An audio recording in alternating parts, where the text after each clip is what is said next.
Welcome to Focus on the Falls. I'm John Mercure, talking about a very important subject today. I love everything that we dive into, but this is an area we maybe don't talk enough about. It's about disability, special education resources, transitioning for older students in our district. And I am joined by a couple of great guests. Of course, the Superintendent, Golla, is with us this afternoon. Corey, thank you so much for being here. And next to him is Andy Rutke and then Julie Mlagan. Thank you so much for being with us. Julie, I want to start with you. So as the transition coordinator for the district, kind of when people ask you and meet you what you do, how do you explain what it is that you do in your role and what your area is responsible for?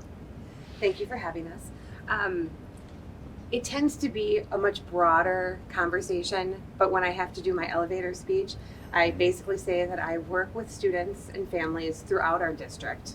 Serving as a transition coordinator allows me to work with some of our littlest learners and the staff that supports them, as well as our middle schoolers, our high schoolers, and then our students who are closest to graduation and moving on to the adult world.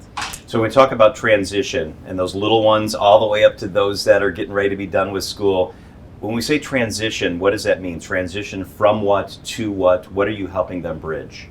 So there's a couple different things. Sometimes transition may be considered going from one building from our little elementaries into the next, or from middle school to high school. But the broader term really is looking at transitioning into the adult world. So from the moment our students walk into our buildings, regardless of whatever grade they come in on, we start that day to prepare them for when they leave us, regardless of when they leave us. So that transition is more of a broader set of life skills that we're preparing them for their future. How did you decide this was an area that you felt passionate about? What's your background? How did you decide that this was your path? So I spent a number of years working in the private sector for individuals with disabilities. And then my brother actually said, you need to be a transition teacher. So I went back to school and got my teaching certificates and worked as a transition teacher for a while, and then took the role here as a transition coordinator. I have a unique set of skills where I've worked in the private sector, so I know what that adult world looks like in terms of services available, guardianship, things like that. But I also now have the education background, so I've been that classroom teacher. I know the resources. So I've been able to marry those two worlds together to help prepare our students and really their families as well to figure out what's going to happen next. So that's been a really great experience to have both worlds, because that's kind of unique in education. Yeah, it's a great marriage of both of those worlds. Andy, you are in the classroom a lot. How did you decide that this is the area you wanted to focus on? Yeah, so I originally started here 8 years ago as a special education teacher. I was in our 9-12 classrooms, and I had an opportunity to go into our young adult services program, and I kind of jumped on the opportunity to take advantage of it and work with a different group of students with different disability areas, but then also kind of building towards the future and what does their adult life look like, what does their post-secondary life look like. It's something I'm passionate about. I really enjoy it. I brag and say I have the best job in the district. And it's just something that is a totally different experience, and it's not your traditional high school setting, because I am working with students that are over the age of 18, so we work on a lot of employability skills and things like that, and it's just a really awesome experience and something I enjoy a lot. So Andy, when people think about the district, I think they don't probably have on their radar that there are kids in the district that are over 18 years old that need to transition, that need our focus and our attention.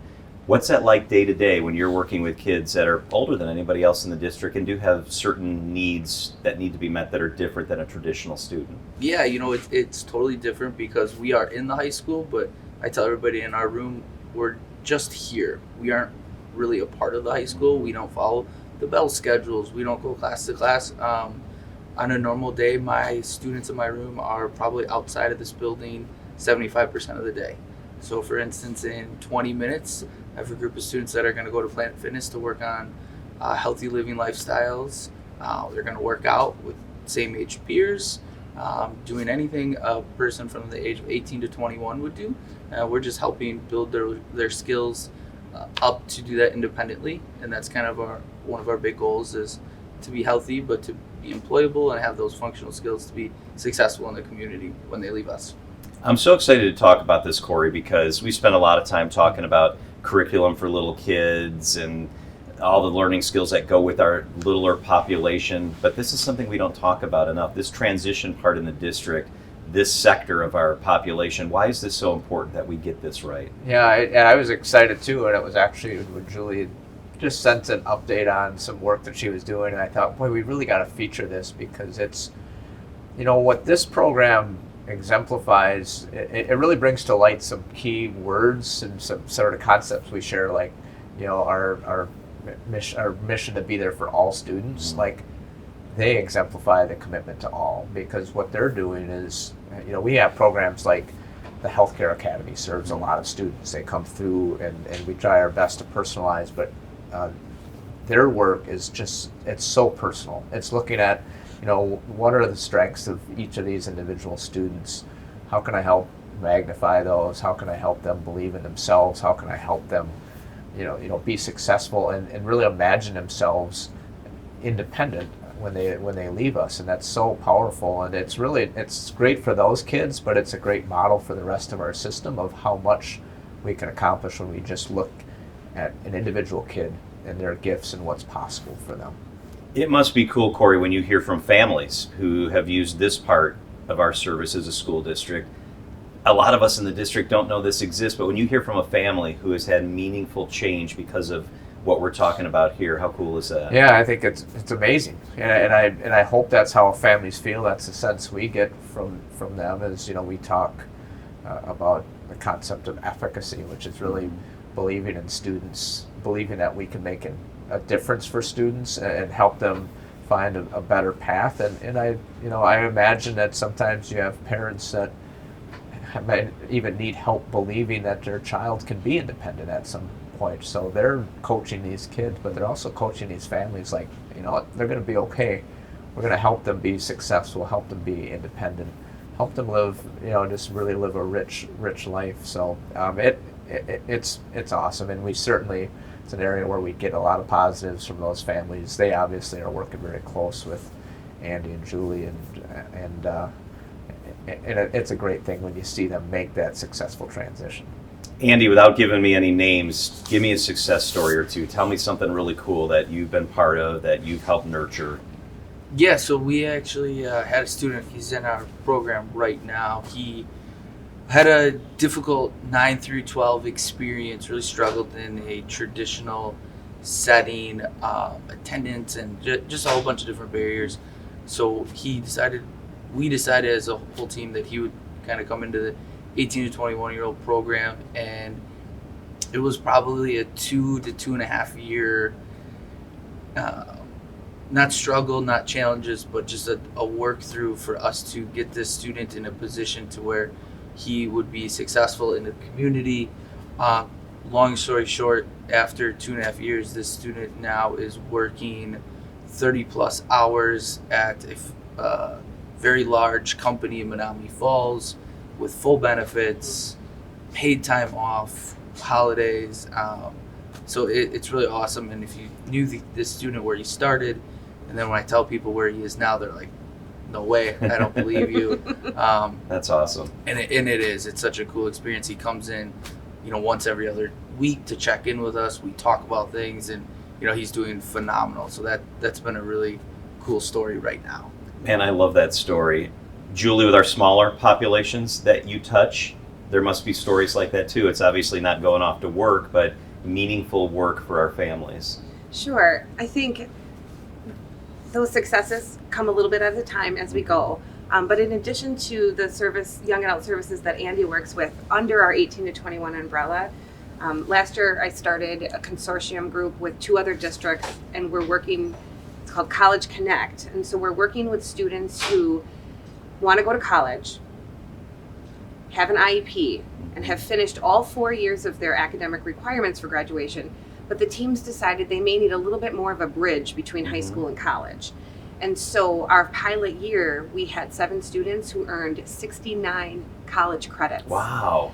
That they then are building on to work towards certificates. That's cool. Associate's degrees, and then Yeah. potentially farther beyond. So on another end of that, we're supporting students under their IEPs while at college to kind of That's really cool. move forward. So. Are there challenges in your area? Yeah, I think there's challenges everywhere In every you go, area, right? yeah. Exactly. COVID has not helped anyone. Yeah. I would say, though, as I'm working with Andy and working with some of our other students, finding community employer partners who are willing to work with us to help provide unpaid community-based internships or work experiences for our students has been more challenging than it has been for me in the past. So we have some employers that we work with where students can go and practice authentic work skills. Soft skills per se, like showing up on time, hygiene, Yeah. communication, those kinds of things. The things that anybody can lose a job for, right? Any employer will take somebody who shows up on time and have to train them versus the opposite. So just being able to connect with employers who are willing to maybe take a chance with us.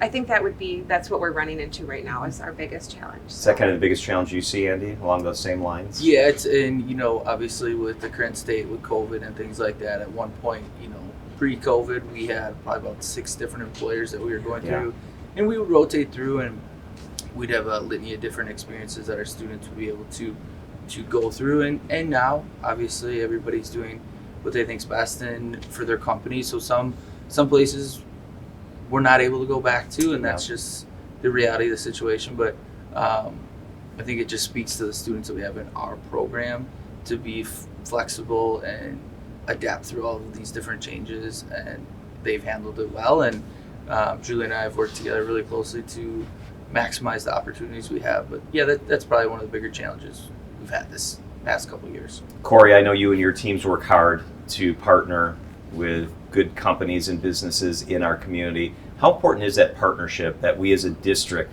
a meaningful district, partner with businesses and other organizations in our community? No, I think it's critical, and it's such an asset that we have based on where we're located with so many employers in this community.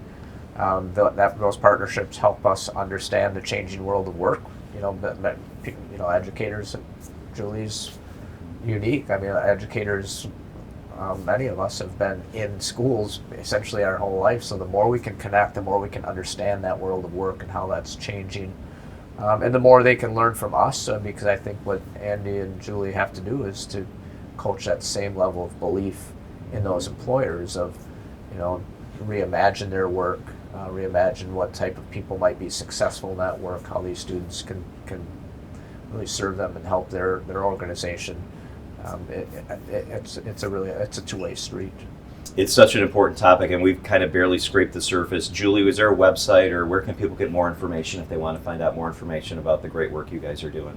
Absolutely. So if you go to our district website and just in the search bar type in the word disability, you'll get a search result that'll say disability and special education resources for families, actually. Yeah. And there's a ton of different resources on there. I put that website together as a culmination of the last 8 years of people asking me all different questions, and now I have one place for everybody to kind of go to. So there's a ton of different transition related areas that families and the community and students can click on and check out different resources that fall under that. So that's like the go-to where I'm sending people right now. Yeah, and I checked it out. There's a lot of really good information on there. It's easy to navigate. It's fun to look at. It's good stuff. So the district website, type in disability in the box, and it's going to pop right down and populate that for you. Julie Mlagan, Andy Rutke, of course, Corey Golla, Superintendent. Thank you so much for being with us on Focus on the Falls. Thank you. Thank you.